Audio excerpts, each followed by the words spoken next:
تو آسمان سے رونے کی آواز آئی کہ قیامت تک بارش نہ ہوگی اور رویدگی نہ ہوگی. زمین کے طرف پھینکنا چاہا، زمین بھی رو پڑی. تو غرض یہ کہ امام نے اپنے چہرے پر اس خون کو مل لیا کہ اپنے نانا کی خدمت میں بروز محشر اسی طریقے سے حاضر ہوں گا کہ میرے ساتھ کیا حشر کیا گیا ہے، میری کیا خطا تھی، کیا میں نے نیا دین قائم کیا تھا، نئی شریعت قائم کی تھی، کیا وجہ تھی کہ یہ سب کچھ کر دیا گیا. لیکن اللہ کی خاطر، تسلیم و رضا کی خاطر وہ سب کچھ قبول کر لیا جو امتحان میں شامل تھا. صحیح. مفتی صاحب، صوفیہ کس طرح سے واقعہ کربلا کو، امام کی اس قربانی کو کس نظر سے دیکھتے ہیں اور کس طرح بیان کرتے ہیں؟ بسم اللہ الرحمن الرحیم. دیکھیں، صوفیہ کرام میں خاص طور پر اگر میں ذکر کروں تو حضرت سخی سلطان باہو رحمۃ اللہ تعالیٰ علیہ نے اپنے کلام باہو کے اندر بہت سارے اشعار لکھے ہیں، جن میں ایک مصرع پڑھ دیتا ہوں میں کہ جے کر دین علم وچ ہوندا تے خیمے تمبو کیوں سڑدے ہو. تو یہ اشارہ اس طرف ہے کہ بھائی کرامات، واقعات، معجزات یا خلاف عادت یا خرق عادات واقعات، یہ سب چیزیں ایک اپنی حیثیت رکھتی ہیں. لیکن اگر آپ دیکھنا چاہتے ہیں کہ اللہ کے دین کو کس طریقے سے بچانا ہے، کس طریقے سے اگلی نسلوں میں منتقل کرنا ہے، تو پھر آپ حضرت امام حسین رضی اللہ تعالیٰ عنہ کی ذات مبارکہ کو دیکھ لیجئے. یعنی جس معاملے میں صبر ہو سکتا ہے، جو صبر کے درجے قرآن نے بیان کیے، وَلَنَبْلُوَنَّكُم بِشَيْءٍ مِّنَ الْخَوْفِ وَالْجُوعِ وَنَقْصٍ مِّنَ الْأَمْوَالِ وَالْأَنفُسِ وَالثَّمَرَاتِ. یہ 5 درجے بیان کیے قرآن نے، اور یہ پانچوں کے پانچوں درجے ضروری نہیں کہ کسی پر یہ پانچوں کے پانچوں درجے وارد ہی ہو جائے. لیکن حضرت امام حسین رضی اللہ تعالیٰ عنہ کی بارگاہ میں ہم چلتے ہیں تو وہاں پہ ایک خوف بھی ہے کہ میرے بعد ان بیویوں کا کیا ہوگا. یہ خوف ہے، ان باپردہ خواتین کا معاملہ کیا ہوگا، نمبر 1. نمبر 2، والجوع، بھوک اور پیاس وہاں جو ہے بدرجہ اتم ہمیں نظر آتی ہے. اس طریقے سے ونقص من الاموال، مالوں کی کمی اور جو ہے جانوں کی کمی جس طریقے سے، اور اس کے بعد جو ہے والثمرات، جو پھل ہیں اس خاندان کے، علی اصغر، حضرت علی اکبر، حضرت قاسم، حضرت عون و محمد، ان سب کی شہادتیں. تو یہ ساری چیزیں ہمیں وہاں پہ نظر آتی ہیں. اور یہی چیز صوفیہ کرام فرماتے ہیں کہ تیرا اپنا نفس ہے جو تو پاکیزہ لے کر اپنے رب کے حضور حاضر ہوگا، اور وہ نفس پاکیزہ اسی وقت ہوگا جب ہر خانقاہ سے پیغام حسینی کو بلند کیا جائے گا. ہر خانقاہ سے امام حسین رضی اللہ تعالیٰ عنہ کے پیغام کو بلند کیا جائے گا. آج ہم اس بات کی کمی بھی دیکھتے ہیں معاشرے کے اندر کہ حضرت امام حسین رضی اللہ تعالیٰ عنہ کے یوم پر، ان کے دن پر ہم تقسیم ہوتے چلے جا رہے ہیں، حالانکہ یہ تقسیم کرنے کا نہیں، یہ تو جوڑنے کا وقت ہے. حضرت امام حسین کی شہادت لوگوں کو تقسیم کرنے کے نہیں، پوری امت کو جوڑنے کا سلسلہ ہو سکتا ہے اور ہونا چاہیے اس پر. کیونکہ جو انہوں نے صبر کی انتہا کی ہے، ایسا صبر ہمیں کہیں نظر ہی نہیں آتا. دیکھیے نا، یہ صرف ایک کسی مسلک کا پابند نہیں ہے، ایسے ہی کسی رحمہ کو دیکھیے، جی ہاں، انہوں نے تو فائنل کر دیا نا اس چیز کو جو آپ بیان کرنا چاہ رہے ہیں. حقا کے بنائے لا الہ شاہ است حسین بادشاہ دین است حسین دی پناہ است. مقصد یہ ہے کہ فائنل کر دیا انہوں نے. جو مفتی صاحب بیان کر رہے ہیں کہ نہیں یہ خانقاہوں سے ہونا چاہیے، تو انہوں نے ٹوٹل بتا دیا کہ اس طرف آ جائیے، یہ سب کچھ دین ہے اور دین کے سردار بھی یہی ہیں.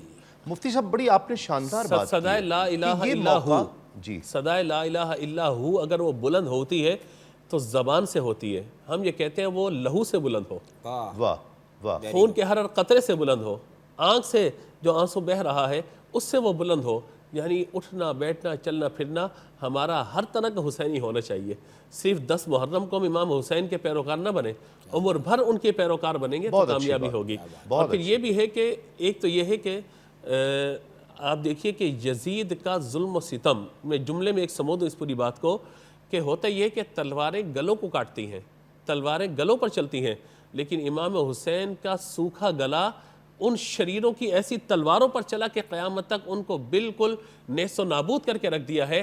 اب حق کا استعارہ اگر کہیں نظر آتا ہے تو امام حسین ہے، اور شر کا استعارہ نظر آتا ہے تو یزید ہمیں نظر آتا ہے. بہت شکریہ پروفیسر صاحب، مفتی صاحب، آپ کا بہت شکریہ. ناظرین کرام، یہ حقیقت ہے کہ رہتی دنیا تک اور قیامت تک دونوں احباب نے بڑی شاندار گفتگو فرمائی، اور مفتی صاحب نے اپنی گفتگو میں جو اشارہ فرمایا ہے کہ یہ دن ہمیں اکٹھا کر سکتا ہے، یہ واقعہ ہمیں اکٹھا کر سکتا ہے، حسین کی ذات ہمیں اکٹھی کر سکتی ہے، اس لیے کہ یہ کسی کسی فرقے، کسی مذہب اور ملک و ملت سے ماورا ہے، اسے حسین کو تو جو مسلمان نہیں ہے وہ بھی کہتا ہے کہ ہمارے ہیں حسین. تو حسین کی محبت اللہ رب العزت نے تمام انسانیت میں ودیت کر دی ہے، جس کو رب نے چاہا ہے. تو یہ ہمیں اکٹھا کر سکتا ہے. یہ دن اتحاد کی علامت ہے کہ تمام حسین سے محبت کرنے والے ایک جگہ پر اکٹھے ہو جائیں. چرچا ہے جہاں میں تیری تسلیم و رضا کا، چرچا ہے جہاں میں تیری تسلیم و رضا کا، زیبا ہے لقب تجھ کو امام الشہداء کا، نذرانہ جاں پیش کیا دین کی خاطر، تو باب نیا کھول گیا صدق و صفا کا، حق گوئی و ثابت قدمی تیری مثالی، خون تیری رگوں میں تھا رواں شیر خدا کا. ناظرین کرام، جڑے رہیے اس خوبصورت پروگرام ہمارے ہیں حسین کے ساتھ. آپ سے انشاءاللہ ملاقات ہوتی ہے.